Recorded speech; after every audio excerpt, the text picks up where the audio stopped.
So, quick show of hands. How many of you guys believe in a God? Or gods? Okay. Alright, you there. I'm so sorry. With all due respect, I want to know, because you didn't raise your hand, right? I did briefly. Briefly, okay. Let's talk about that.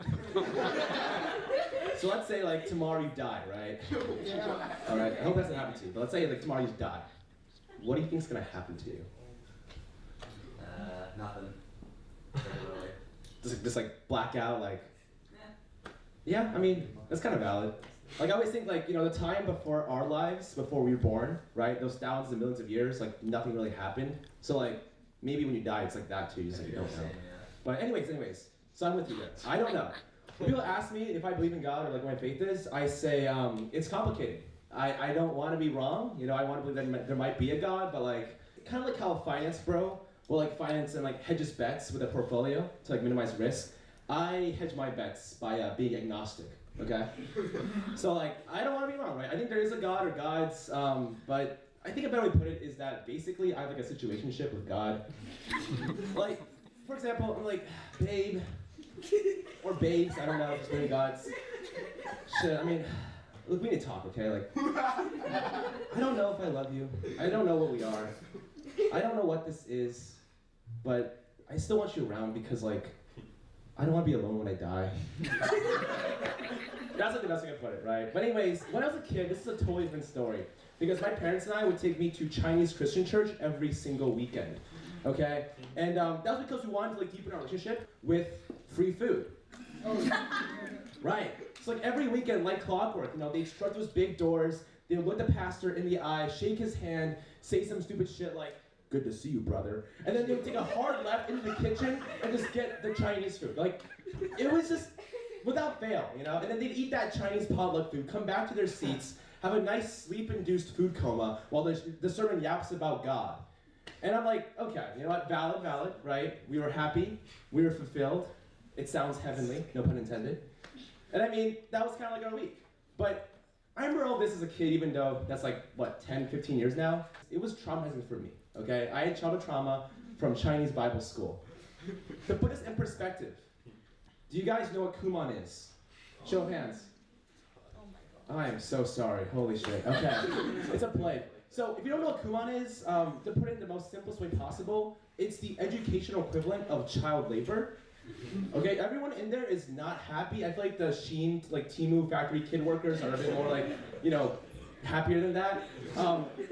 Their logo is literally a frowning face. Like imagine that, like your brand mascot can't smile. It's like they're clinically depressed. It's kind of sad. So anyways, Chinese Bible school's like that too, because like you had to memorize and like recite quotes from the Bible without fail, okay? And if you got it wrong, let's say like you said the wrong word or you mispronounced the motherfucker's name, like Enoch or like Zachariah, like you're cooked. It's over, bro. That Bible teacher in this corner is gonna like whip your ass. Your friends are gonna clown you. Like at that point, you might as well go to the cross and crucify yourself, because it's over, man. Now, with me being a first-generation Chinese kid, my parents were fresh off the boat from China, to the point where English was not my first language, which is okay.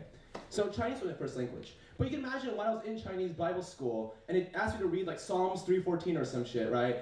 I sounded like some kind of like Chinglish mumble rapper. Like it was not comprehensible. But anyways, this past Thanksgiving break, my parents and I, we wanted, you know, Chinese food, and we didn't want to pay for it, so we went to church, again. I know, I've changed so much. But anyways, going to church now as like a college kid is like so different. I feel so different because as a kid, right, you had nothing to show for yourself. You just show up, get free food, walk away, like no one cares, you're like a little child. But now you're an adult, right? So everyone's like asking you about stuff, like how college is. You have to basically talk to people, and it's kind of annoying. So it basically becomes like this like LinkedIn networking event in disguise. And the thing is, my Asian parents make it so much worse. Because tell me why, when they introduce me to somebody, introduce me by revealing my resume line by line. All right, let me demonstrate this. Hello, this is my son, William. He is in a college and what is he saying? He wants to be a doctor. Yeah, where does he go? He goes to WashU. Where's WashU? Dumbass. Oh, by the way, he's a TA for calculus too.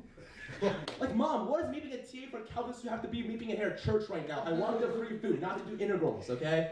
And those kids, they're traumatized enough as is. I'm not doing integrals for them, okay? But anyways, yeah, that's kind of like how that all goes down. But I feel like another thing too is that, like, when you become older, your Asian parents do like a 180. They completely flip how they introduce you. Because when I'm a kid, they roast the shit out of me in front of other people, okay? Like, to put this in perspective too. They're like, yeah, you know my son way over there? No, not that one, the fat one. Yeah, him. And yeah, no good. He don't do his homework. He play Minecraft all day. Video game. It's like a failure. How does your daughter Jenny do it? How does she go to Harvard? Oh, my son go to Harvard? You see how big his head is? Nothing in there. Empty space. But nowadays, when my parents like introduce me, like they'll still say mean stuff occasionally, but it's like nicer now, okay? And then when they roast me, it's all about me getting no bitches. So they're like, you know my handsome son William? Yeah, so beautiful. He has my eyes, his father's eyebrows, his dimples, but no girl like him yet. You know, he's still single. But you know, he diamond bachelor, okay? And we want to be grandparents soon. We are 60. I'm like, Mom, I am still in college, okay? I want to be a doctor, all right? I want to be saving lives, not creating them. Anyways, thank you guys so much. Appreciate it.